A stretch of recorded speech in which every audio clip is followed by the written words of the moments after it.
Riverdale Snays deals with disturbing and problematic topics. We provided a list of content warnings in the episode description.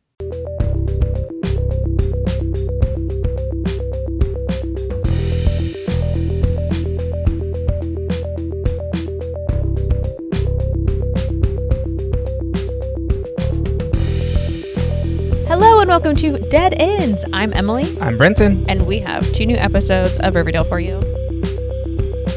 Just adjusting my volume just slightly. Okay. Yeah, we've got great episodes this week. Are you excited?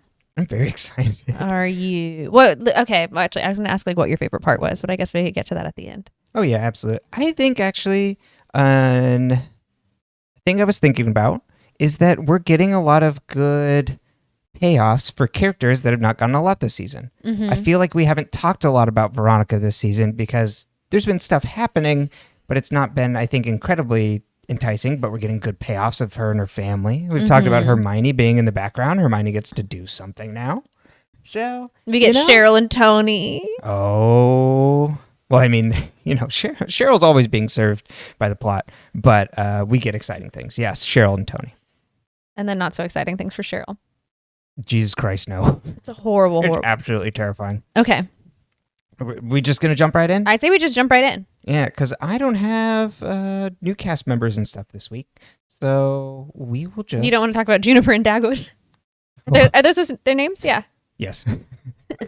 It's actually just the latest in the Sprouse line.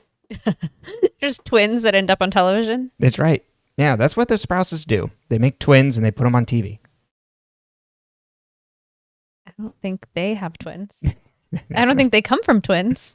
I don't think so. Oh, I have no idea. I don't think so either, but... I don't know. I'm just imagining, though. Just a line of twins? Mm-hmm. All right. Chapter 8, There Will Be Blood. Now, did you know this was named after the 2007 drama film, There Will Be Blood? I knew there was a film called There Will Be Blood, but I didn't know any of the other information around it. I don't know if you would... I think you would be like, that is a well-crafted movie. I don't care. I do not care for this. Right. It's like you're telling me that you took 2 hours, 2.5. I don't know how long it is. 2 hours to tell me that this oil tycoon businessman is a horrible person. I didn't even need to watch the movie to know that. It's also by Paul Thomas Anderson, who did Phantom Thread. That's right. Fantastic movie. It was a good movie. I feel like because I was also thinking about this after watching the episode and writing down the notes. Was he also Midnight in Paris? No. Who was that? That's Woody Allen. Oh, really? Yes. Sorry to burst your bubble there. I get all my problematic white men confused. Aren't they all problematic? Yeah, Paul Thomas Anderson. We don't have to dig into it. We can just leave it there. People can do their own searching and opinions. Yeah. But they both are correct, at least on the... Yeah, so Woody Allen, not to grade these things, but Woody Allen, way worse. Okay, yeah. Paul Thomas Anderson has an abusive relationship in his past. Okay. That is yeah. They're all bad. I'll leave it at that. Okay. Currently married to Maya Rudolph, so I don't know. Maybe he's turned things around. We can only hope. He also did Boogie Nights. Boogie Nights is a great movie. He makes really good movies, and I think There Will Be... And also Inherent Vice. And I know you like the book more. I mean, it's a pinchin'. Uh-huh. But I feel like Paul Thomas Anderson with things like The Master... and like Punch Drunk Love, and also There Will Be Blood. He makes really interesting movies that seem like prestige and Oscar worthy, but with really weird characters. Okay. Phantom Thread being a good example of this. You know what I mean? Mm-hmm. Like you think, oh, it's about this like fashion designer and things, and you're like, wait, what's going on here? Poisoning. Yes. But There Will Be Blood is about Daniel Plainview, played by Daniel Day-Lewis, as he embarks on a ruthless quest for wealth during the California oil boom. Okay. So, I mean, hey, who could that apply to in these episodes? Who can say? Who can say? Jughead decides to finally write his article on Hiram Lodge. Now, silly me for thinking this entire time he was sitting on an article. He's like, oh shit, I gotta put this together now. Well, but also, aren't they kicked off the Blue and Gold?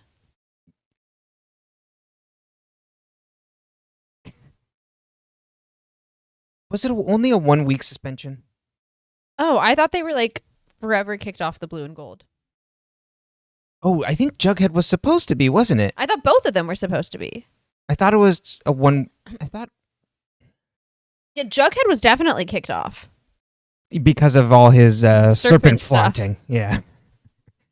Interesting. Anyways, he's like, damn, I have to write this article, but I have no evidence on Hiram. Me trying to write my book, I'm like, what do you mean I have to write it? I thought I got to just have the idea. Thought it was so funny. I was like, oh, he hasn't written it. I thought he was like sitting on a draft. FP comes home from work and sees Jughead's clue board, and then FP tells Jughead to drop it because Hiram forgave their debts, but he does agree that Hiram's sketchy. Where do you think Jughead prints all his stuff for his clue board? Like, you don't Staples. think FP has a printer, do you? Staples. Maybe he does, I guess. Riverdale Library. That's true.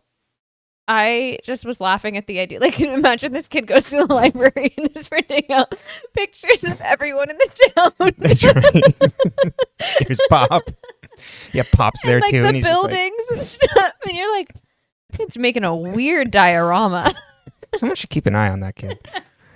I mean, I guess he could also, Betty could be, I mean, and he could have a printer. I guess I don't know anyone when we were growing up who didn't have a printer. Right. But I just was laughing at the idea that like Jughead's like. But I was going to say, in 2018, do most people still have a printer? No. But we're all post-printer. Jughead. First they came for the printers, and now they're making us all use AI. You see what happens? That's right. You see what happened? We should have kept the printers. Exactly. We liked the machines. Mm-hmm. And back when machine didn't work and jammed, it wasn't called hallucinations. Jughead tells him that Hiram bought the register. The Lodges and the Andrews have dinner at the Penbrook. Hiram invites Fred to have 30-year-old rum with him and Hermione in the study. Kevin and Betty discuss Chick, and Betty wants Kevin to catfish Chick. Turns out it's like the third time Kevin and Chick have been webcamming together while Betty coaches Kevin on what to say. This plotline's so funny, but also like the way they get caught. I'm like, how did they not get caught before this? Absolutely, because he's like, hey, Chick's like, hey, champ, why are you still dressed? And Kevin's like, I'm shy. It's really funny. Veronica also, he's a minor. Right? Yeah. Oh, Kevin God. is the minor. Oh, God. I didn't even think about that. What Betty's making Kevin do? But also, if Chick's 25, which we learned in this episode. Yeah, so would the onus on... I don't know how does this work. Because would the onus be on the site for allowing a minor to be able to use the site to communicate to someone else? I don't know. Because Kevin would technically be contacting Chick. Mm-hmm. Yeah. I don't know. I'm uncertain. Certain. I would just hope it wouldn't fall on the sex worker in that case. You know what I mean? Yeah. It is odd though. It's also odd because like with most shows like this, obviously Kevin does not look 15. No. Yeah. So like you don't look at those Casey two. Cost, what, in his 20s? Probably. And so like you don't look at those two and think like, oh, they're very far apart in age. Mm-hmm. They're probably like the same age. Exactly. And so it's kind of like a Arya Ezra thing. It doesn't look as weird in the show as it does when you are like, oh, I mean, not that they're like romantically in a state, like romantically involved, but I just was like, oh, no, this is a weird situation. Yeah. Oh. Veronica tells Archie that the Lodges want Fred to run for mayor. Later, Archie asks Fred if he wants to do that, and Fred's like, well, as a boy, I always wanted to run for mayor. And then Hiram even offered to donate to his campaign. I love that young Fred had political aspirations. Like, imagine like your little kid walking up to you and being like, I want to run for mayor. Like, that's the cutest thing ever. It really is. My mom wanted to be governor of California. She wanted to be the first female governor of California. I keep telling her she still could. I don't know. She needs to run now. Well, and she's going to retire from teaching. I think it's time that she runs for governor. We need a non-podcaster in office. Yeah, and my mom does not podcast. No, exactly. So it's the perfect fit. She also doesn't really like public speaking. She doesn't mind when it's a group of children, but adults she gets a little willy-nilly about. Not super happy. People asking her questions about her job. Mind your business. She's like, bring me the children. They will interview me. That's right. And you'll get a more honest report. Might be spelled wrong, though. And then Hiram offered to donate to Fred's campaign if he ran, and Fred understands that Hiram wants a friend in the mayor's office, so he's not like going into this with he understands what it would be like if he did take him up on this offer, and that if he did decide to run, it'd be for him and Archie. Cheryl finds a strange boy. Yeah, exactly. That'd be if FP ran. That's true. He'd be the new Uncle Sam. I want you, boy.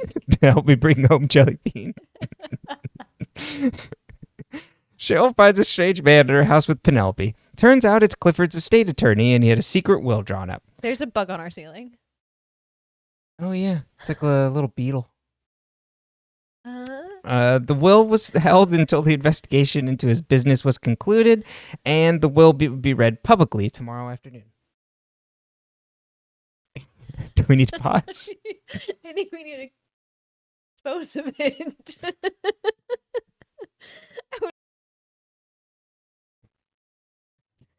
Right. Call you the exterminator. Thank you so much. Hal tells Alice he wants a divorce. Alice asks if he's still seeing Penelope, and he's just like, no, but it's not about that. It's because you chose Chick over me. And Betty says, yes, let's get Chick out of here. It's not about my affair. It's about the fact that you took in your son. Absolutely. Like, I understand Chick's weird, but it's a diabolical sentence. It really is. And then, and then we know what his real reasoning is. And then he's like, I'll agree to give you half the money, Alice, for like selling the register if you divorce me right away. And she's like, okay, I'll hear you out. The Lodges want Veronica to push Archie to get Fred to run for mayor. Archie goes to Jughead to ask if he's going after Hiram still, and tells him about Hiram wanting Fred to run for mayor and doesn't want Fred to get in deep with the Lodges. He says he has info for Jughead that hopefully will get Fred to stop running for mayor. And he tells Jughead that Hiram bought the diner, and then Jughead freaks out and he's like, everybody's in danger. Jughead shows the Cooper Hiram's plan to buy up low-cost land, and then Alice asks when Jughead is talking to Pop about this. Veronica talks to Archie and wants them to collect signatures so Fred can run for mayor. Archie says he has homework and hangs up. The Lodge parents look upset. Betty comes home and finds Polly there with the babies, including Chick holding one, and then Baby walks over and takes the baby from him. Polly asks when are we all going with Dad to the will reading? And the Coopers are like, huh? The will reading?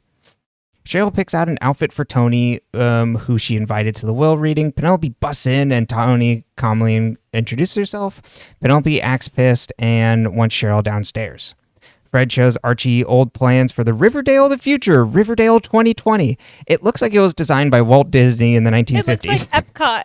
It does. I literally had written down Fred's Riverdale like Epcot version. So Fred was alive in the 80s? That he was a youth in the 80s? Uh-huh. What are you doing drawing retrofuturism? It's very funny. Comic book. Yeah, totally. And then, so I put, how old is Fred? Veronica busts in to show Fred designs for campaign flyers and mottos. Archie asks Veronica later why she's pushing Fred, and she asks why Archie is resisting it. And he's like, I don't want my dad being guided by your parents. And it's like, I feel like you're pushing him as well, and tells her to ease off. He tells her to stop, like that she's trying to like push him and his father. And I'm like, oh, and what were you doing, Archiekins? Mm-hmm. Seems like you were getting in deep just fine. The will reading is at Thistle House.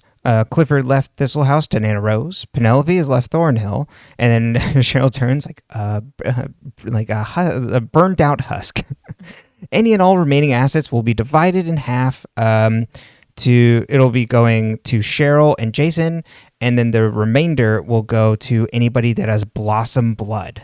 We get to Cheryl later, but the remaining assets will be divided in half to anyone in Riverdale that can show they have Blossom blood. And Alice busts in, is just like, aha, I got you, Hal. You only tried to divorce me so you can get your payday, and I'm represented by Mayor McCoy now. Sorry, Sierra McCoy. Attorney McCoy. Exactly. And then Tony's sitting there and just absolutely loving the drama. Tony is us. Mm-hmm. Jughead asks Pop about Hiram buying the diner, and Pop's like, please don't let the news get out about this. My family's owned this diner for 80 years, and my mom, who's still alive, would be absolutely crushed if she knew. Oh. Yeah. The will reading continues after Alice was apparently escorted out. The other half of the fortune will go to Jason and Cheryl, and then Cheryl steps up to say some words and says, there will be no more blood. And then a man who looks exactly like Clifford comes in and says, I couldn't have said it better myself, as Cheryl faints. After commercial break, Cheryl gets woken up by smelling salts and meets her uncle Claudius, Clifford's twin. When they were boys, Claudius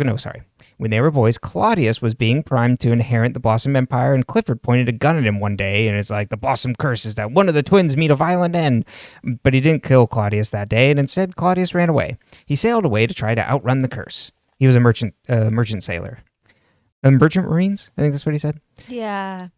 Polly is excited about getting some money, and Chick doesn't want to get his blood checked and doesn't want to get his blood tested at all to get the money. He's like, I don't know these people. Veronica tells Hermione that Archie is off the table and doesn't want to lose him, and Hermione's like, well, the women in our business use our wiles, our feminine wiles behind the scene to influence our men. And then Veronica pushes back, and Hermione's like, no, of course, you're right. Betty wants Kevin to find out why Chick doesn't want to get his blood tested. Kevin then cams again with Chick and said, he's like, hey, I recently got tested and I was clean. And Chick's like, hey, that's great. And that's so good that you like getting your like blood checked. I used to do that every week. Yeah, Chick is like the most normal person on these calls. 100%. You're like, oh. His persona is normal. Yeah. He's just a human. Just humaning. Yeah, Betty is really going over the line these weeks. He is odd and weird and a little creepy, but like, Betty really comes at him. Well, it's because Chick keeps giving her scary toddler vibes. He is the scariest toddler. He just like stares at you with that look that toddlers get when they're about to like stick their finger somewhere where they're not supposed to, or like a light socket, or like, you know, like they're about to do something that you're like, I told you not to do that. And then when he does something, he runs to Alice. And he cries. Mm-hmm. Kevin freaks out, and Chick realizes Kevin is talking to someone else off camera, so Kevin hangs up and tells Betty he's done. Archie talks to Jughead, and Jughead says all the potential informants are locked down. Archie has the idea to go talk to Josie, because obviously her mom would know a thing or two about working with the lodges. Archie has lunch with Josie and wants Sierra to talk to Jughead as an informant. Josie says no, she'll like end up in a bad way, and Archie's like, well, can your mom at least talk to my dad? And then cuts to Sierra talking to Fred about running for mayor and all the downsides of being mayor. The Coopers are focusing on the twins, and Chick gets upset that he doesn't have any attention. Toddler vibes. Pop visits Hiram at the Pembroke. Later, Hiram tells the other lodges that Jughead is asking Pop about the ownership of the diner. The diner! Hiram thinks that Archie fed info to Jughead, and Veronica's like, no, I did. And the lodge, at the lodge, Jughead grilled her a bunch at the lake on things, and she gave him some info so he wouldn't dig up more. Hiram is about to get angry, but Hermione steps in and is just like, she did a great job at damage control. Jughead vents to FP about Hiram's tricky maneuvers. FP says there's one person you haven't asked to go on the record yet. Me. Back in the day, we serpents trashed the drive-in to lower the value for Hiram. Jughead gets a call that wants him to meet at the Riverdale bus station, so he runs off to get info on Hiram's plans. Jughead acts shocked by this information, but then like not mad at his dad. I'm like, bro, you lived there. Yeah, your dad destroyed your home. Yeah, but also, how did he not know they were there trashing the drive-in? Right, they were there trashing the drive-in. Like he didn't assume that Hiram. Yeah, maybe like backwards mapped it afterwards of like, hey, Dad, were you involved here? I don't know. Archie works out at home as Veronica busts in to yell at him for leaking info. Archie doesn't apologize and says he's trying to protect his dad. Veronica says he'll be untouchable and what happened to your loyalty. Archie asks for the whole truth of the South Side and his dad should know too. Veronica says you'll have to talk to my dad about that, and then Fred comes in. He's like, good news, I'm running for mayor. Betty digs through the toiletries in her bathroom looking for somebody to check Chick's DNA and finds his bloody floss in the trash. Good Lord. Alice needs to take that boy to a dentist. Betty runs into Chick, and he says wasn't it better with just us and Mom, and thinks that with Polly back that Alice won't love him anymore because he thinks love is finite. And then Betty asks if he's okay, and he's like, don't use my bathroom again. Jughead is at the bus station. He sits opposite a man with a paper. It's Smithers! And Smithers calls himself Deep Throat, as in the informant that leaked information about Nixon and Watergate. He says that he coordinated driving to Shankshaw Prison and sent mail, and Hiram sent mail with the warden there. But that's all he'll tell Jughead. And he's like, how is Veronica doing? Toni has dinner with the Blossoms, and Penelope tells him to ignore her. Claudius tells them about the Isle of Lesbos as Cheryl and Toni laugh. Claudius plans on staying and asks Penelope if he's welcome, and she's like, well, there's a room over the garage. It's super drafty, and it's like super shitty, but you can stay there. Jughead visits FP at Pop's to ask him if he has contacts at Shankshaw, and FP's like, War Baby. Betty. The names. It's so good. War Baby sounds like a superhero. Probably is. Yeah. Betty and Polly are downtown, and Polly thinks Chick doesn't like her and is creepy. Betty says that's why I submitted his blood to get tested. Polly says, what do we do if he's not our brother? They come home, and Alice says the twins are out with Chick. He took them on a long walk along Sweetwater River. And then Chick comes home, and Polly worries he did something to the babies. Like, I didn't do anything. FP and Jughead visit War Baby for information. Archie visits Hiram and grills him on buying up land like Dracula. He's very well stolen from Jughead. Yes. Because Jughead said he was like Dracula. Oh, okay. I missed that earlier in the episode. episodes. I was going to be like, Archie's so well read. No. Jughead, he's literally repeating what Jughead told him. Okay. Archie has no original thoughts. Archie either thinks like Hiram or thinks like Jughead or thinks like his dad. And so Archie is having a hard time parsing through this because he's stupid. Pretty much so. Dumbest boy alive. Oh, no. Accidentally hit the top of the Google Docs, and then it jumped me all the way to the top. And my notes are just on the entire season 2, so apologies. Give me a sec to find out where we were. Okay. Yep. Archie visits Hiram, and doesn't want Fred to be a patsy. Archie shows Hiram his journal. He's like, I took detailed notes of our interactions. And then Hiram's like, okay. Imagine like threatening someone with your diary. Well, Hiram is really shaken by these youths. He is so obsessed with Jughead. Yeah. Because he finally won over Archie. So now he's got to have a new young man to try to bring to the dark side. So maybe the vampire Dracula comparison. You know, Dracula isn't doing young men, but, you know, enchanting, you know, people in the... But didn't he buy up all the land for all his friends to live in? Wasn't that what Archie said? Dracula? Yeah. Yeah, so nobody would know when they came over.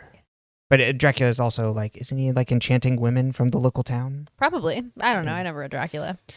Hiram says Fred and I will make a great team. In a few months, Lodge Industries will be legal and Riverdale will be crime-free. Archie wants to know what the plans are, and Hiram doesn't want to tell him yet. Archie says, I'll keep my notebook close in the meantime. What's illegal right now about Lodge Industries? A whole lot, let me tell you. You know, bribing the mayor, that's fine. He's like, soon it'll be legal. And I'm like, how? Yeah. Polly tells Alice that she's leaving town. Alice says Chick said that it would only be a matter of time until you left us. Polly's like, I don't know where I'm going. I'm just going west, maybe even to San Francisco. And Chick defies our modern day narrative about the city and goes, you know, San Francisco's a really nice place. It'll be safe there for you and the kids. That's right. Listen to Chick. Don't listen to the scary news media. I do love San Francisco. Later, Chick cuts out Polly to the family photo. So, the Lodges find out that FP and Jughead visited Shankshaw and think they know that they think that the Joneses now know their plans. Hiram wants Fred and Archie over now. Jughead, why would War Baby know? Of course, War Baby's very well informed. But why? No one explains that. War Baby, the architect. Jughead shows Betty his article and agrees Hiram is insane, and they rush to Principal Weatherby to print their story, and he's like, well, actually, the paper can't print this because it's a takedown of one of the students' parents. He's also like, it's really well written, though. Yeah. It's a beautiful job, Jughead. Unfortunately, can't publish that. We don't post things about parents. Hiram tells, unless it's shown in a positive light. Hiram tells Fred and Archie their plan with Jughead's article coming up. Turns out Hiram is turning Southside High into a for-profit prison. Hermione says Sodale is in fact still housing, though. Don't worry about this. Also, the way that Hiram pronounces it, he's like, Fred, it's going to be over Southside High. There's going to be a for-profit prison. Yeah, he's very, very clearly emphasizing the fact that it's for profit. Yeah, just in case you're worried, this one's for profit.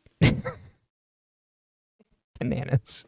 We live in the craziest country. 100%. We live in the weirdest place. It's bad here. It is. It is at least very cathartic, I find, both of these episodes, that it's like, yeah, this place is nuts. Well, and this is all...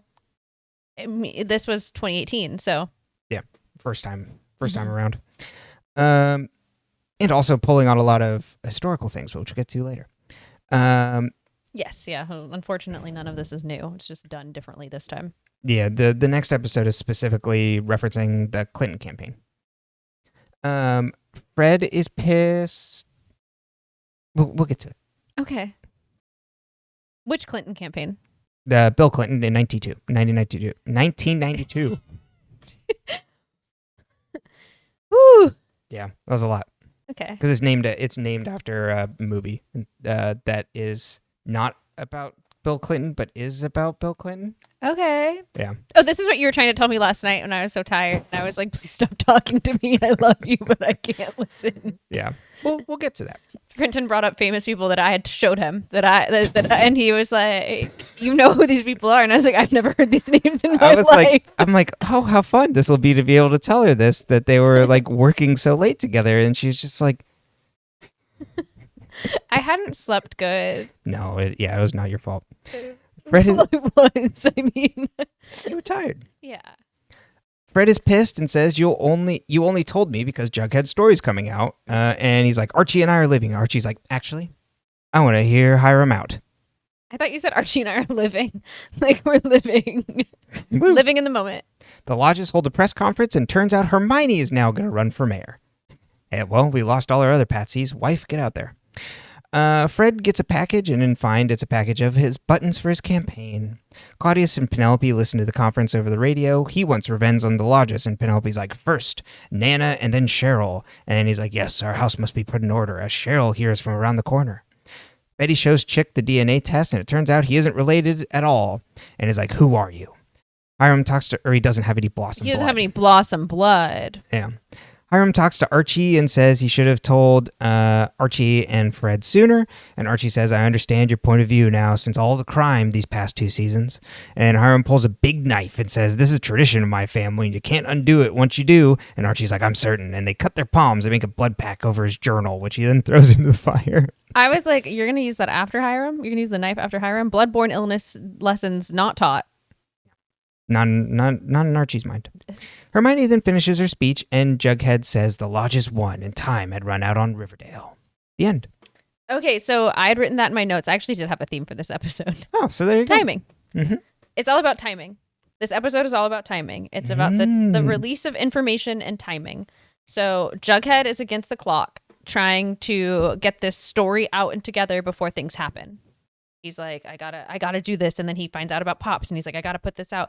And we see Jughead having learned a lesson that he's not going to share Pop Tate's story. Right.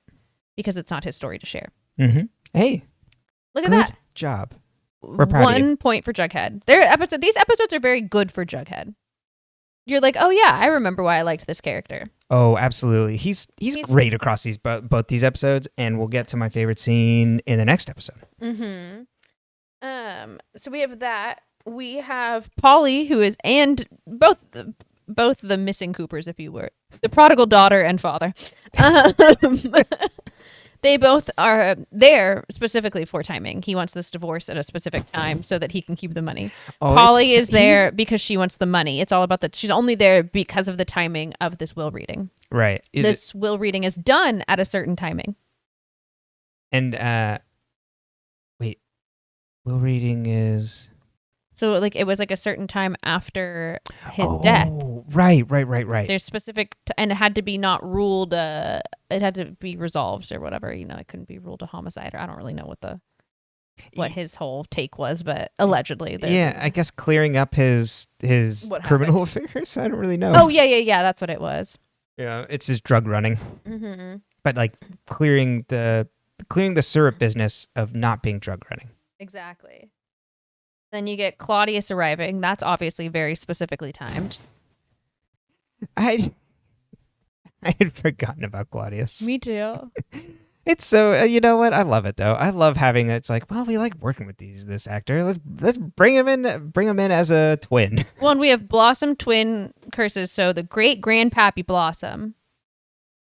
So Hal and Claudius and who's the dead? Clifford's grandfather shot. The one shot the other, or whatever. Mm-hmm. And so then the next set of twins, I guess, that we see are then Claudius and Hal doesn't have a twin.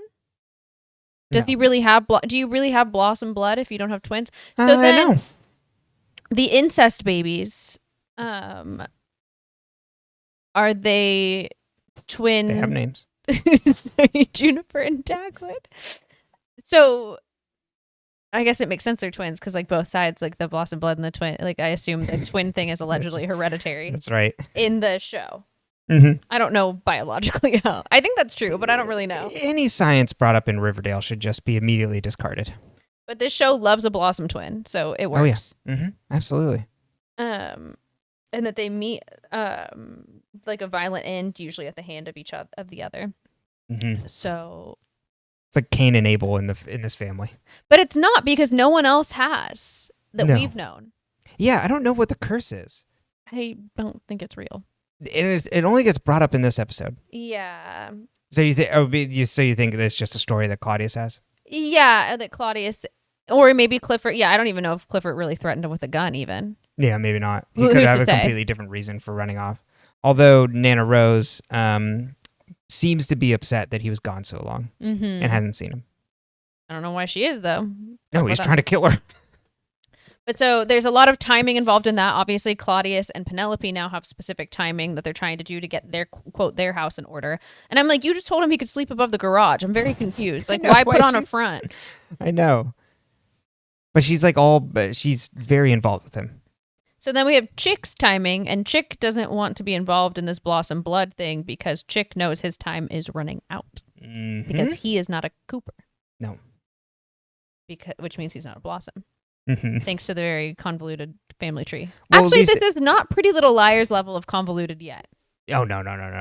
Pretty Little Liars, basically, if Hannah's mom had married the pastor, Arya would have been the only one not by blood related, or not by marriage related to anybody. Hannah's mom married the pastor. Because Pastor Ted is, Oh, God. Okay. How soon I forget? Anyway, that's not the point. But it's not that convoluted yet. No. See? You're not even forgetting. No. But Chick is like, oh, my time is running out. Yeah. Well, we don't know that he's not a Cooper. We only know that he's not a Blossom. Well, we know he's not a Cooper because Cooper is Hal's side. Right. So we don't know what Alice's maiden name was. That's okay. That's why I was getting confused. Yeah. I was like, that's not how that works. What is Alice's maiden name? I don't know. Curious. She didn't tell us yet. Mm-mm. So we got that timing, and then we got, and also like Chick's focus on like how love is finite when really it's like attention is finite. And so true. It's like the timing of like Polly coming back and him feeling insecure. Like it's just, I think it's really fun played with and well done. Absolutely. And then of course, timing wise, we've got Hiram, whose whole timeline is having to be thrown out and adjusted, and he's just struggling. I mean, come on. What is a CEO, a boss to do when he has to accelerate all these timelines and things? That's going to put a lot of impact on him. That's going to cause him a lot of stress. It is. And Archie's fully just in his Joe Rogan listening era. Like, this boy has been listening to podcasts and, like, he's like, I'm going to be a CEO business leader. Mm-hmm. Or, like, everyone should want to be with me. I mean, he just hasn't quite hit the misogyny aspect yet fully. No. He's doing the in our parlance, he would have a thin blue line flag.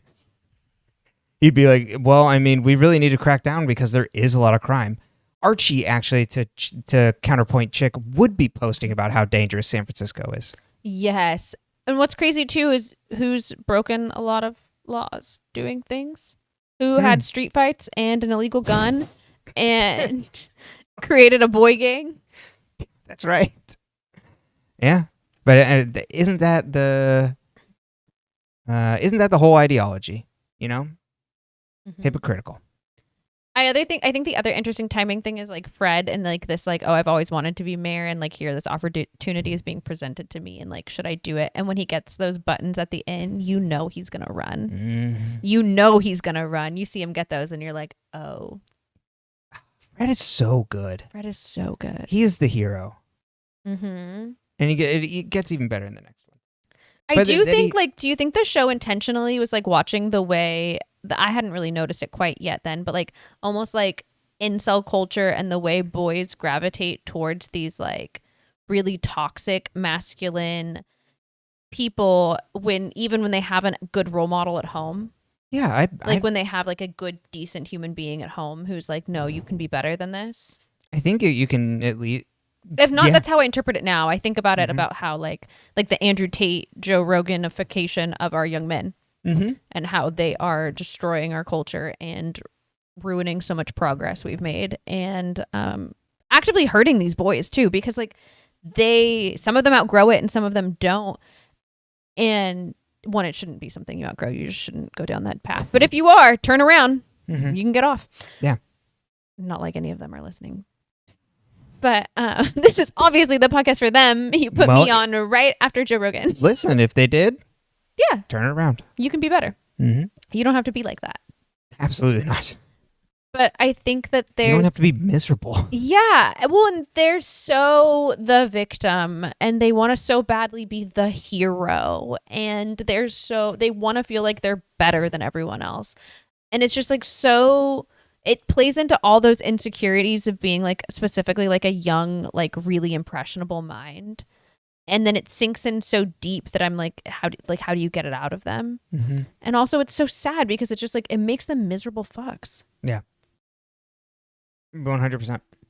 Like, you don't have to be a miserable fuck. You're allowed to like people. Exactly. You're allowed to be nice. You're allowed to say, hey, that hurt my feelings. And someone's allowed to say, oh my gosh, I'm so sorry. And then you're allowed to like have a nice conversation. Being closed off and hateful will just eat you away. And it's not like, what is it serving? Does that ego boost of like, oh, well, I'm better than this? Like in this case for Archie, like what is his why for wanting Hiram's approval over his dad's? Yeah. Because like, I don't see it. And I think this is a larger problem with our culture that I need someone to explain to me. I think at least within the context of the show, him laying out the futility he felt since the Black Hood and Hiram being able to kind of guide this, and at least when Archie makes the decision, because he knows that Hiram's bad, but that he is involved with Veronica and wants to do right there and go along with her, and is trying to give Hiram some sort of benefit of the doubt, but then gets to know Hiram and so gets suckered in a little bit. But I think the final turning point when he's like, I don't want my dad involved with this family, is that it's like, oh, we have similar... Hiram is presenting an idea of how we could, in his mind, prevent tragedies like this from happening again. And so then he latches onto that in a way, because that seems to be in the structured way of how we talk about crime in the world. It is, at least in the US, it is more enforcement, more money being poured into it. So then when he hears Hiram's pitch on that, he's very pro that. And so whereas he is not, convinced or whatever, or not as much aligned with Fred's of well, we can't do that because that would take our soul. Archie doesn't have the empathy connection coming across there, because he, for whatever reason, is finding that doesn't he feels like that doesn't solve, because he feels like those people should be punished for doing bad things. I think to really succinctly play with that too, what in our society and in this it's these powerful, in air quotes, men with microphones or businesses or a lot of money, which is what Hiram is right now, is that figure of that man with a lot of money who can interfere with government, interfere with how things are run and what they're doing, and be a shadow mayor without ever having to be the mayor. You can put your own person in there. That those people love to prey off people's fear. And that the idea that they can turn your fear of like, oh, well, the world isn't safe. Like, they generate things for you to be afraid of, which we kind of talked about in the last episode. Like, they generate issues. They generate things for you to be afraid of. And then they turn it around and offer you a solution. And they're like, well, this is the only solution. Mm-hmm. And like the go-to example I always think of is like the issue of like trans people in sports. And it's like, okay, that's not really an issue. No. That's not an issue. No, not at all. That is not something that keeps me awake at night. I literally, like, why? Like, why is that our concern? Right. That Because is not my concern. We have to aim you somewhere, specifically at a marginalized group to make you... And a small marginalized group, a group that it is easy to oppress and to keep quiet because they don't have the number or power. And we don't give them the societal privilege or power to even fight back. Yeah, I saw someone put it this way, essentially. It's like, it's not that they're advertising gains for whatever group. In this case, for like the depiction of the show, it's like, and we're talking about for like Joe Rogan and all that and Andrew Tate and all that crap, is like white men. And then, even for trans kids in sports, like a lot of that is targeted at women specifically. And trans people in the bathroom, like allegedly I'm supposed to be afraid that trans people use the same bathroom as me. Yeah, and then it's yet somehow that has never once been an issue in my life. Imagine that. Imagine that. It's it's preying on fear and advertising not material gains for yourself, but reduction or like degrading of another group to keep yourself like at a standard level, essentially. Yeah, to maintain your status. Because I guess in that because same way, they're a threat to your status. Right, exactly. And they're like, oh, that change. What happens with that change if people have like similar things to me, and we preach in this country that there's only so much pennies and things to go around. There's only so much space for you to be able to hold. So what happens if someone makes gains and you're competing against all these people? Meanwhile, they're holding all of the power as they're showing you this, and they have all of the money, and they have all of the property. The Dracula comparison is like really fun. Like, it makes me wish we'd read Dracula before this, because I'm like, oh, I'd love to like think about that from that perspective. Yeah, true. I also wonder if part of it is like, does Archie think his father is weak for having been shot by the Black Hood? Does Archie, because Archie's father could not protect him in that moment, and Archie could not protect his dad. So Archie then feels the need to parentify his father because his father was hurt. Yeah. And he's like, well, I'm the adult here. I had to help Hiram with all of this because I'm making these adult choices to keep my dad safe, which is not how the world should work. No, and the way he talks down to his dad. He talks down to his father. Yeah. He thinks his father's simple. And he's like, oh, my dad wouldn't understand like what the lodges are up to. So I have to protect him from that. As if this man doesn't know these people. Yeah, absolutely. He's asleep with Hermione recently. Exactly. He's a better judge of them than you are, Archie. I think the Archie of it all is very interesting in the time we live in. Yeah, absolutely. And the Jughead. And we'll get to the good Jughead and Archie stuff in the next episode, because I love when white boys fight. Yeah. Oh, absolutely.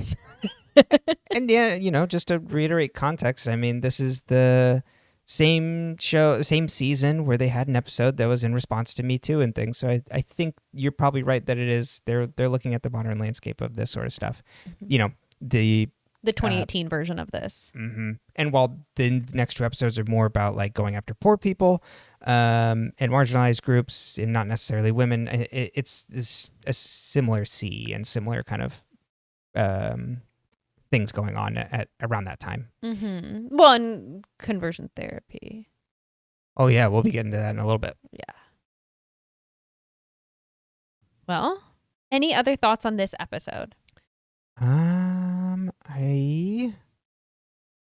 just love our Jughead. We'll get to that more in the next actually. So I think that's about everything for me.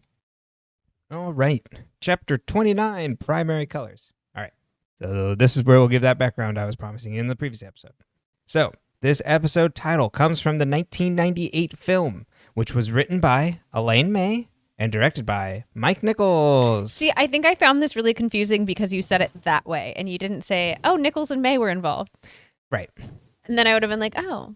And so I was like, oh. They worked together in 1990. I was like, oh, that's cool that they're working on movies together this late in the game. So Nichols and May, they were a comedy duo previously, but both went on to have like long careers in film. I'm more familiar with Elaine May's because I really want to watch Mikey and Nikki, which was a flop, but is like really highly regarded, and I think got her like blacklisted in Hollywood for a while because of like how poorly it did. But it has John Cassavetes and Columbo, Peter Falk. So we're gonna watch it anyway. But Primary Colors is a 1998 American comedy drama film. It was adapted from a novel called Primary Colors, a novel of politics, which is a roman clef, which is like essentially being like, hey, it's like about this specific person, the specific person being Bill Clinton in the 1992 presidential campaign, but never. It's a fictional story, like written as if these characters are different people, but like people are like, that's Bill Clinton. And she changed the names in her fan fiction.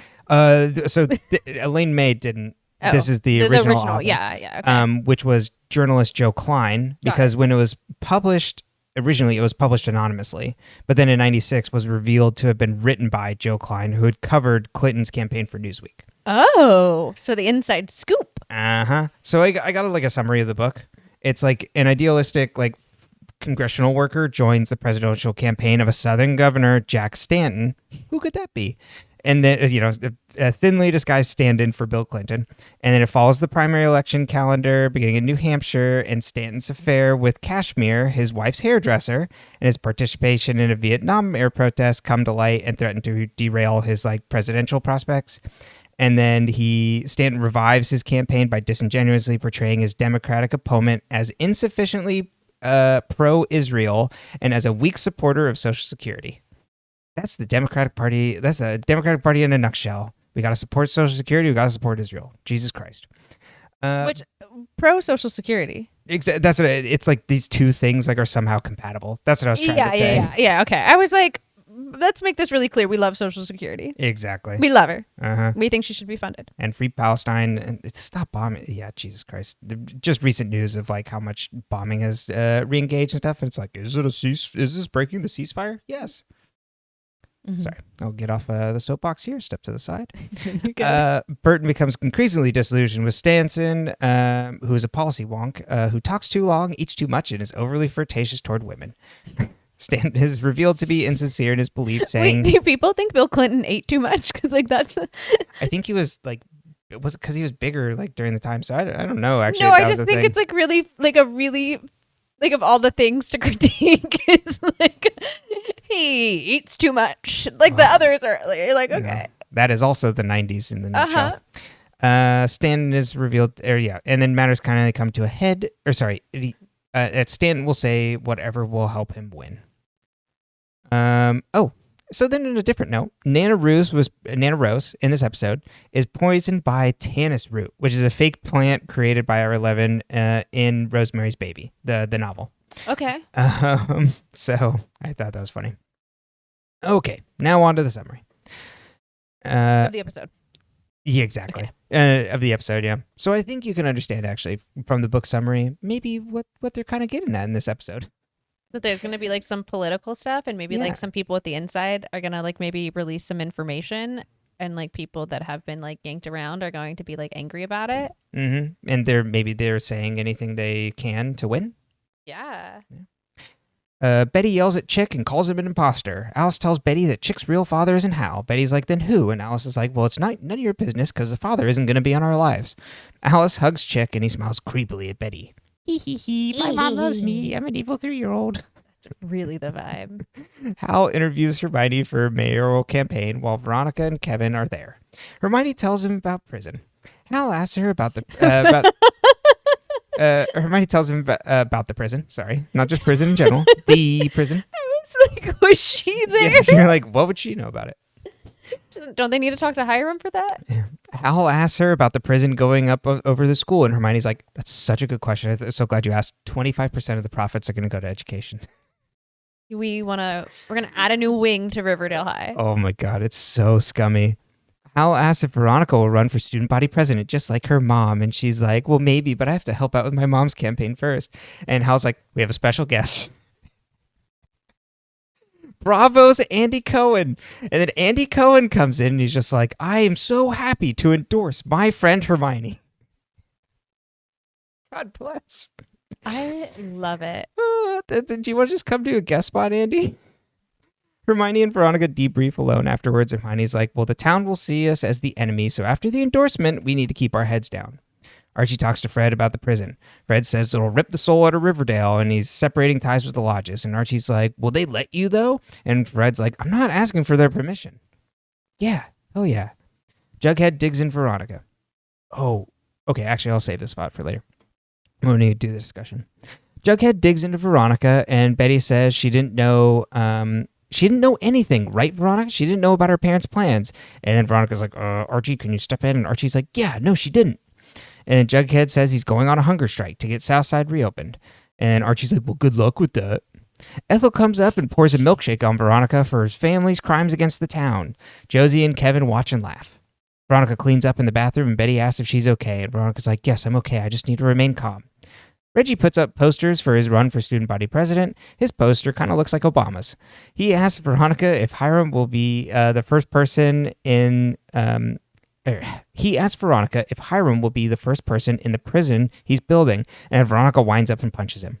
And he hits the deck. Yeah. Oh, yeah. She knocks him out cold. And the fact that her parents get mad at her for that? Oh, no. Mm-hmm. If I knocked a man out cold, my parents would be proud. Yeah. And he's also saying lots of sexist stuff in the time that she's like building her rage, and it's kind of like we can't really hear all that well. So Cheryl wakes up in the middle of the night to someone trying to get into her room. She yells, "Who's there?" and puts a chair in front of the door. The next morning, her mom's like, "It was no one." Claudius wants to take over this, overseeing the syrup business, and Nana Rose is like, "That's fine." And Claudius offers Nana Rose some special tea. The lodges are pissed at... Nana Rose calls them vultures. The lodges are pissed at Veronica for punching Reggie. Veronica says, maybe you should have offered Mr. Muggs a job at the prison. Oh, Veronica. Oh, Veronica. Her parents say you have to listen to us now and tell her to obey.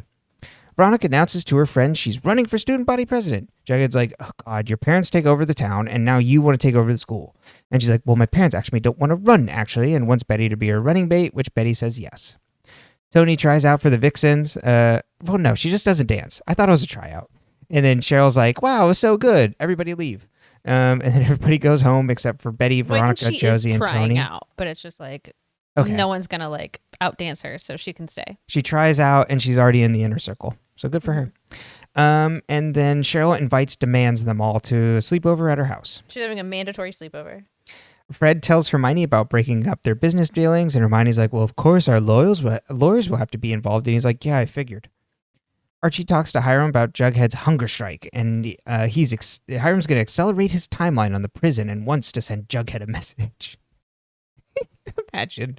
That there's like a 16-year-old kid, you're like, I want to send him a message. God, yeah. Hiram's obsessed with him. Turns out Hiram is going to tear down Southside by the end of the week. Jughead is pissed, and Archie says Hiram could make things more secure, and you were only at Southside for like 4 days, bro. And Jughead's like, well, I was raised in Southside with my family. And Archie says Fred is actually against the whole thing. And Jughead says, disagreeing with your dad and your best friend? Which I have to ask, if Jughead was raised on the South Side, and his trailer park is on the South Side, why was Jughead not already going to Southside High? It is very curious. Or did FP like put him into the other school? Right. Talk to the yeah, I guess he would have done that before. Or did they have a house before they had the trailer? But that doesn't make sense because he still says he was raised there. Yeah. It is suspicious. I mean, you can get an interdistrict transfer. It's not that. Mm-hmm. But it makes you wonder. It does make you wonder. Cheryl's slumber party and tells them all that she's terrified of the house since Claudius came home. Betty's like, I too have a stranger in my life and my house feels dangerous. Later, all the friends are asleep on the floor except for Toni and Cheryl in bed. Cheryl tells Toni she only wanted to invite her, but she knew her mom wouldn't allow her to invite just Toni. They go to kiss when they hear a crash. They run outside to find Nana Rose collapsed at the bottom of the stairs. Nana Rose gets wheeled away by ambulances, and it turns out she's alive. Cheryl notices Claudius wearing her father's robe and worries she's next on the hit list. Archie comes home and Mary Andrews is back. Archie's mom comes home as Fred called her in to help with going against the lodges. Archie thinks the lodges will let them walk just free, and Fred calls him naive. Veronica has a kissing booth at school for a campaign. She sees Ethel and runs over to her and wants to make reparations and tells her that her dad should expect a job offer very soon. Jughead tries to hype up the servants to stop Southside High getting torn down. Archie has lunch with his mom at Pop. She wants to make sure that Veronica isn't manipulating Archie to align with her family against his own and reminds him that Fred is a good man. Betty comes home and finds Kevin in her kitchen with Chick. Betty asks how they know each other. Chick says, Kevin and I have been continuing our chats and he came clean to me about the catfish. And Betty then kicks Kevin out and tells Chick not to mess with her friends. Which was a dangerous move for Kevin to do. Yeah. But Kevin, there's a kid. The Chick was so nice to him. But it is very funny that Betty just like, oh, God, Kevin, get out of here. Go home. Chick says, what do you think I'm doing here? And don't we share that same darkness? Isn't that what you said? And Betty's like, you know nothing about my darkness, but you will. Veronica talks to Josie, who wants her endorsement for a campaign, and also says she can get Josie on Watch What Happens Live with Andy Cohen. The Andrews talk to the lodges about their business. Hiram gets a call. He calls Archie. And Archie bikes over to the south side to find the serpents chained up to Southside High. Jughead tells Archie they're not going anywhere. Chick is asleep, and Betty lights and relights a Zippo in front of his face until he wakes up. And Betty's like, I'm going to bring you down because I catch bad men, and then lists off all the men, the criminals from the past couple seasons that she's caught, and, she's got a good CV. And warns him he'll end up dead like all the other guys. Betty visits the serpents and says she should have brought everybody blankets. Jughead says the police won't mess with them because it'll go viral, and the adult serpents are actually just right over there, and they wave. Josie endorses Veronica and tells everybody in attendance that women need to be heard this election and go vote. Then Josie and Veronica play a song called Suffer Until Suffrages, which is from Schoolhouse Rock. Just to add to credits on that, music and lyrics by Bob Doro and Tom Yo, and performed by Ezra Mohawk.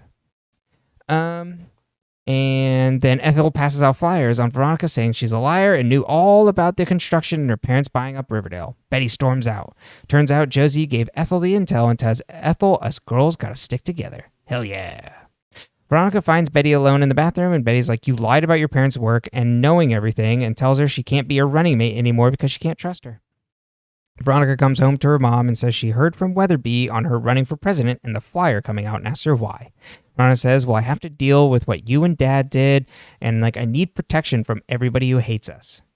Betty comes home, and Alice tells her to come over and shows her the dark Betty wig. Chick says she wears it when she has sex with Jughead, and Betty's like, how would you know that? And Chick's like, I was just guessing. And Betty's like, God damn it, this stupid toddler. And then Alice freaks out that Betty and Jughead are having sex. Alice, shocked that teenagers have sex. Uh-huh. Well, we understand that she's very triggered because that's the whole reason why Chick is here. Well, unprotected sex. That's right. Use a condom. FP visits Jughead, who's the last person chained to the school, and brought Jughead burgers to eat. And he's like, don't worry, boy, I won't tell anybody if you break your hunger strike. FP says he got a call from Hiram that Sodale is supposedly all low-income housing, but at the top, there'll be a penthouse that'll be reserved for him and his family. And Jughead's like, can you imagine if you don't take that offer, Dad? Can you imagine just staring out over the prison like the entire time where school used to be? And what would Penelope have to be able to do? She would then just go work at that prison. And FP's like, yeah, that's why I hung up on Penelope. Jelly bean. Penelope's working the prison. It was like... Why are they worried about Penelope working the prison? I don't think Jughead's worried about Penelope right now. I'm going to be so for real. I really stepped on it, but I thought this whole conversation was very compelling. No, it was very sweet. It was very, I was like, I almost didn't want to correct you, but I was like, I stepped on it so bad. It's Jelly Bean. Archie tells his parents Jughead is chained up at Southside High, and he's just fighting against Hiram like people in this town who are afraid, and they're afraid of a vision. He's the one who has a vision. And then his mom is just like, that's it. You better not be talking about your dad who's worked for things his whole life, built up this entire family. And your dad does have a vision for Riverdale that isn't people that end up working at a prison, and don't you disrespect him. Oh, yeah. Also love that we get a good scene of Molly Ringwald being able to dig in.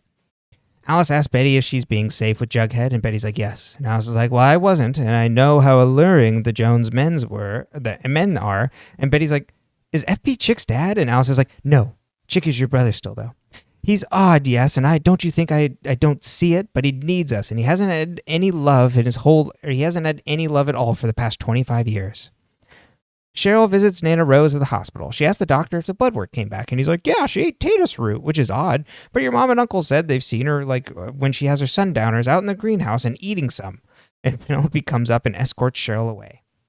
Betty offers Chick a truce. He says, why should I believe you? And Betty says, I could tell the sheriff that you killed him, man. And Chick says, I didn't touch the body or his phone. Maybe I should go to the police and say that you did all that. You're scaring me, Betty.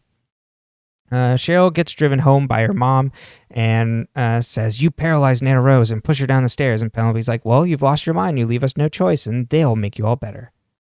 Hiram tells Archie they need to go after Jughead and his friends, and it won't be too upsetting if fellow boys like yourself go after them. And Archie's like, I won't do that. And Hiram's like, well, you did make a blood oath, and there's going to be bad consequences for that. And Archie's like, well, fine, I help you. And then, but Hiram, I need you to prove your loyalty by releasing my dad of all his commitments to Lodge Industries. Protests have gathered outside of Southside High, and police are there as well. Archie and a bunch of jocks come up with bolt cutters. Epi says, you come in here like a big man like that, I'll knock you down. And Jughead calls off his dad. And he's like, I'm not going to fight you, Archie, but look around at all the people recording us. This fight won't go away. Cut us down. I want them to see you do it. And he does, and then the boys lead them all away. This scene is so good. It's so good. Jughead and it's what, like, as a white person, I'm like, put your body on the line. Like, that's what you should do. Like, Jughead, for once, is like doing activism correctly. Oh yeah, he's cooking. He's cooking. Yeah. Jughead asks Betty later if they made a difference, and Betty says, absolutely, a revolution has to start somewhere. Jughead says he doesn't want to lose Riverdale High, and he wants to run for president with Betty as his, as you pointed out, co-president. Way to go. You're really growing, Jughead. Betty says she's in and asks to stay at the trailer because she can't stay with Chick. Archie comes downstairs to his parents celebrating being let off the lodge contract, and Archie's mom is going to stay around for a while because Fred's like, I'm running for mayor. Toni visits Thistle House looking for Cheryl, and Penelope says she's gone to boarding school in Switzerland. Don't come here again. And we see Cheryl is trapped at the Sisters of Quiet Mercy, and the nun says she's going to rid her of all her unnatural thoughts, and tomorrow the conversion begins. Ah, my God. It's so awful. It's terrible. I think we'll just start with that. Like, the conversion therapy plotline is horrific and, I mean, unfortunately a thing. Mm-hmm. I mean, I don't know how accurate their portrayal of it is, but I don't know. Like, literally, it's not. Yeah, it's a horrific thing, regardless of how you portray it in media. Yeah, at least I was like, I didn't want to make it seem like I think that it's less traumatic. Does that make sense? Like, I was just like, I just don't know if they lock you in a Radley style sanitarium. Yeah, right. I don't know. Yeah, it's at least hitting the horror kind of trope of it. Yeah. It gives you the feeling of what the trauma is, mm-hmm. which is what good art does. It doesn't necessarily like show you exactly what something may be, but it gives you a way to understand the feeling of what it is. Absolutely. So I appreciate that, even if I don't love that plot line because it makes me sad. Very much so. So we'll talk about Cheryl and the Blossoms, I guess. So there's Cheryl versus her mom and Claudius, and Nana Rose being pushed down the stairs. Yeah, and it's really messed up. These people are fucked up. Mm-hmm. It's ultimate betrayals. Like, sure, Cheryl lit her mom on fire, but she had lived a horrible, horrible life. Yeah. And she'd been treated horribly. And so it's sad. Yeah. It makes me sad. Mm-hmm. Especially because like we're starting to get Cheryl and Toni. We don't get a kiss. That's what I was going to talk about next. Mm-hmm. We almost get Cheryl and Toni. Yeah. Love them. Mm-hmm. They make me happy. Broken up before we get not broken up, separated from each other before we even get to cook a little on it. Yeah, but Toni's going to go rescue her. Exactly. She's a serpent. Mm-hmm. Give it a little bit. Yeah. So we have that. We have Veronica's political campaign. Mm-hmm. Which I think is really what the title references the most. Absolutely. Is this like, she's like, okay, Josie, I will get you on Andy Cohen's show, and okay, Ethel, I'll get your dad a job, and like I'll offer all of these things and give out all these things so that people will like me. And it, instead of it being for her own ego, in this case for Veronica specifically, what separates her from like a traditional politician is that she just wants her peers to look at her like a person. Yeah. That she desperately doesn't want to be Hiram Lodge's daughter who is doing his bidding. She wants to be her own person, and she wants to be seen as a human being, and they don't see her as that because of the people she's from and the life she leads. And it wouldn't matter if she was or wasn't working with them. Like, none of this stuff would matter. Obviously, they wouldn't have had the same ammunition to use against her had she not been involved. Well, but this is I think this is like a deeper wound for her. It is. What I would say is complicated by this is that I think that's true for Ethel, but it's not true for Josie, it's not true for Betty, and it's not true for Jughead. Because for all those people, like she manipulated Josie. Well, that's what I'm saying. They wouldn't have had the same amount of ammunition if she hadn't been involved. She would not have done those things had she not been involved with her father. But I also don't think that those people would think of her in the same way if she hadn't done those things. If she had been open... Yes, she loses the people close to her, I agree, by trying to please everyone. By trying to make people... By worrying about making people that aren't her actual friends and people she trusts happy. Like, she is not actively trying to make Betty happy, because if she was, she wouldn't lie to her. She's not actively trying to make Jughead happy, because if she was, she wouldn't be smoothing over the crimes her dad's doing for Jughead. Right. She wouldn't have been involved with the Mayor McCoy and Josie stuff and all of that. So I agree. Like, but I think it's not the same for them. But she's more focused on making the general school as a whole look at her as a person. Right. She's not focused on the people who already did see her as a person. Mm-hmm. But I think because she is involved with her she is extremely involved with her family's business. Mm-hmm. That she wants to have it both ways. Mm-hmm. She doesn't understand it this way, but she wants to be able to be exploitative and offer them pittances, and for them to still think of her as like a fellow peer and get along with her, even though they are exploiting the entire town. I truly don't know if I believe that. I think Veronica is not happy about the position she's in, but I think she believes herself when she tells Betty that she is involved in this to try to like control her parents and protect people from how horrible they can be.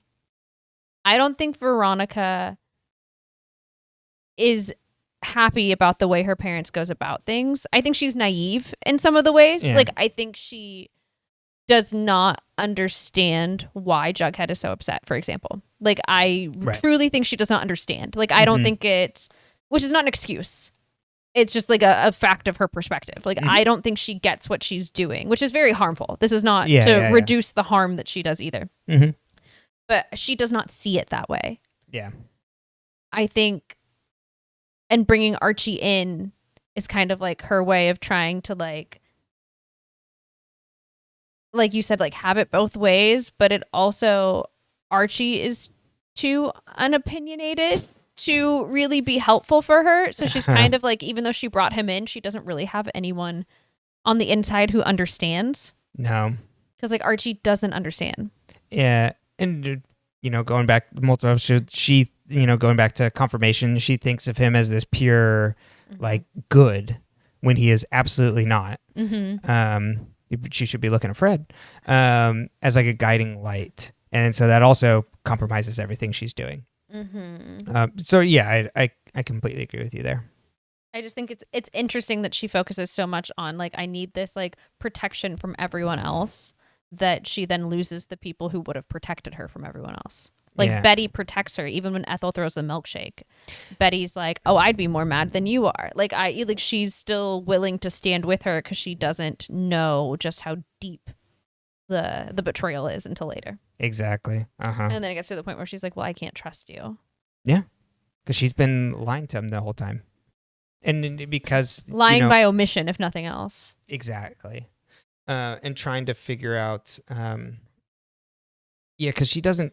I don't think Veronica's at the point where she realizes like, to your point of like what she's doing. No. In a larger sense. And it's like, okay, well, I can continue to follow this path, but I can paper over all this with like the things I can provide. Well, and also, so it's like, well, so I'll let my dad do this because then when I put my foot down later, because I've let him do all of this, I've now got like a little bit of leeway. Or like what she did with Mayor McCoy, how she went to Mayor McCoy. Like she undermined her father to try to do something better than what they were doing. Right. So she's put herself in like a really shit position. Mm-hmm. Absolutely. So just I think that's probably like the closest. Like, and you feel bad for her because she's a child. Like, it's not like she has a full comprehension of the world she lives in, or even like she knows what her father does, but she doesn't always know what her father does. Like, but I also think it's interesting the way she will follow what I assume set off their example of like winning by any means, and the way that it's like, I need to figure out how to win over the women vote. And it's like, I need to do that by taking in Josie, and they sing that song about suffrage and all that. And it's like, see, look at it. Like that's, Veronica doesn't know whatever the plan is, but it's like, I'm going to co-opt this message, even if it's, she's the more naive and things about it, to try and get myself to win of like this universal, hey, we're all in this together, ladies. Yeah, it's very performative activism. Yeah, we're exactly. Well, specifically for women in this one, Yeah, like girl boss. Exactly. She's being a #girl boss. So we have that. We also have Veronica like versus her parents, and just kind of like her complications on like, you guys are destroying the world around us, and I'm the one who has to interact with society every day. And like, what do you think that does to me? And like, they don't consider her in the same way she doesn't consider Betty. It's like, you're my partner in this. You're my running mate. You're the person that I tell what to do. You're a part of my thing, but it's my thing. She treats Betty the way her parents treat her. And to the point of she's like, what I have to do to protect myself against all these people is she is amongst them where her parents are separated. Yes, they have the privilege of being removed. Where she's in, at the public high school. And then we have Fred versus Archie. Yeah. So we have finally like that devil and angel on Archie's shoulders kind of image that we were talking about earlier with the Agent Adam stuff. So that's why I wonder if this is coming in later because of the extended season. I don't have anything to go off of, but I was thinking about that. I'm like, because they know that this is a longer thing that they have to thread over 22 episodes, do we get this delayed and we get the Agent Adams in between because they didn't want to do this for that long? Exactly. Maybe. And they had to like slowly build up the Hiram Archie relationship. That's true. That's my thought. And Archie pre-choosing the lodges. He's already chosen. Boy, have you lost your mind?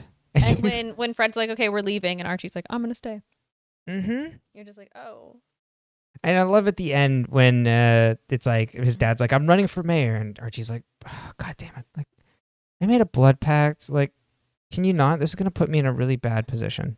I made a blood pact with this man. I can't get out of it. He said there'd be consequences. I don't know what that means. I did not figure out what was going on. Like, was this just an honor thing or like a witchcraft thing? I'm not certain, and I'm scared. Exactly. This child is in way over his head, obviously. But he's also like, I'm less sympathetic to him than I am to Veronica, because Veronica has been raised by wolves, so she's a wolf. Like, you know what I mean? Like, she was brought up in this environment. That's no excuse for the behaviors that she, and the way she hurts people. Archie was raised by like the nicest, softest man. He was raised by Fred, who soundproofed the garage so he could practice his guitar. Like this beautiful, kind man. And so it's like, what are you doing? Yeah.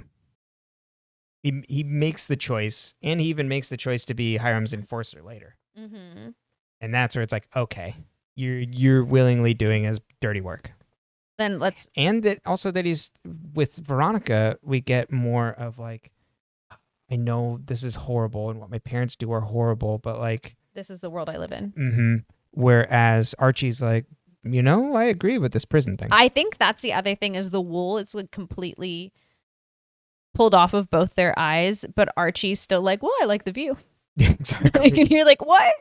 That confirms my bias against the world. Yeah, it's not good. So then should we get into the Jughead and Archie of it all? Oh, yeah. Yeah, let's do it. Okay, so Jughead's hunger strike is just like funny to me because it's just like we get like an effective protest and an ineffective protest in one, which I think is they do a really good job of this. It's like your hunger strikes can be they're political protests and protests in general where that has been effective. In this particular arena with this particular person in this scenario, it's not, it's Jughead's not eating burgers and everyone's like, oh, you're cranky. It did remind me about the way they talk to women about their periods. Like they're like, "Oh, Jughead, you just didn't eat," and it's like, "Oh, are you PMSing?" And it's like, yeah, the way Archie talks down to him. Yeah. Well, like we as adults can sit here and be like, "That's like an ineffective," and even what FP does, where he's like, "I'm gonna make sure you eat. Like I'm your father. I'm gonna make sure you eat, exactly. And I'm not gonna tell anybody you ate, but like let's." Mm-hmm. And I think just it's so spot on the way Archie is just like the right wing or even like the centrist scold of like, oh, you think you're gonna change things? Exactly. You think you're so strong to like have these like to have this vision to be able to do things? Like no, like the only real vision is like the realistic one that Hiram's putting out in the world. Mm-hmm. Whereas I think that then his physical protest and them chaining themselves to the building it's really good. It's really well done. It also like I love the fact he's got all these kids there and then like they all leave at night because it's cold and they're hungry. And I'm like, that's Jughead stays. That's look, and that's when shit gets hard. Not everyone toughs it out, and that's not like a negative view on those people. It's just kind of how things tend to go. But they come back. They came back and were there in the morning for the big stuff. And it brought attention, which is what the intention behind his protest was. Like it was an effective protest in that way. And so him standing there and telling Archie to like, go ahead and do it. Like you're making your choice right now of what kind of person you are. And everyone's watching. Is this the choice you're proud of yourself for making? Yeah. Are you proud of what you've just done? And watching him cut it with the bolt cutters, I'm just like, oh, it's so well done. It's so good. Oh, it's great. It has like so much gravitas to it. Just this big important moment. Oh, and it hits. As Archie leads them away too, and it's just like, oh, you little fascist. He's such a little fascist. So I thought it was really well done. Is there anything else in this episode you wouldn't dig into? Just the last mention, I think a lot of like Hermione's talking points are really good mirrors of right-wing talking points. The way they talk about prison, it's like it's going to bring jobs. Yeah, it's going to bring jobs. It's going to bring safety to the community. Well, as if like the prison itself brings safety. Yeah, and in the previous episode when Hiram's like, it's going to be crime-free. Like the town's going to be crime-free because we're going to have a prison, a for-profit prison. And I'm like, right. I think that means that there'll be criminals for sure in the town, or at least people you decide are criminals. Exactly. So things will be more cracked down. Things will be more suffocating. And who they get to target. It's, it might not be Archie, but it's definitely going to be certain people. So I thought that part was really good too. So definitely. Yeah. It's a good call out. Yeah. So no other thoughts other than these are great episodes. Oh, actually, I lied. I had other thoughts that came back to me.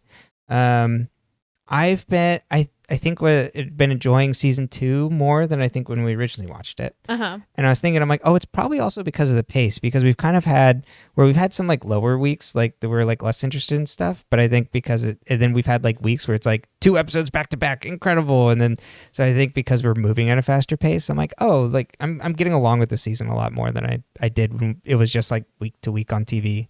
I also think there's something to be said for like really engaging with a piece of media. So like when you you can read a book or like watch a show for fun, and then you can also like really dig into it. And I think sometimes it's more fun and rewarding to dig in.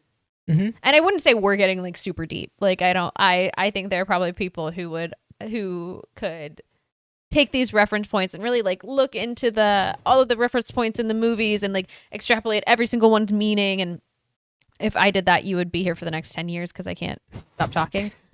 But we're not going like scene by scene. Exactly. And like, oh, this is a reference to the way this scene was filmed in this movie. And like, usually you can like pull inspiration and comparison out of a lot of things. But I think doing that in general, it helps you engage with the media better, and it makes it more enjoyable, even on like the slower episodes. Yeah. Yeah.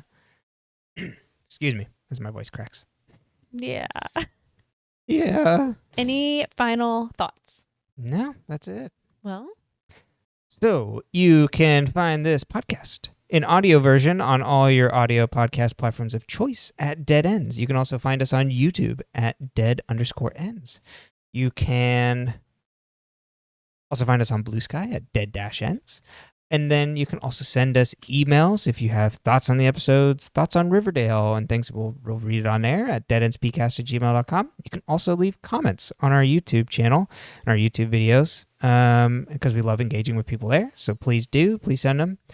And, subscribe, like, all that good stuff. Leave us 5 stars on podcast platforms. It helps us out, I hear supposedly that helps us, so please do. Well, we don't fit in. We're not gonna fit in. And we love you. We love you so much.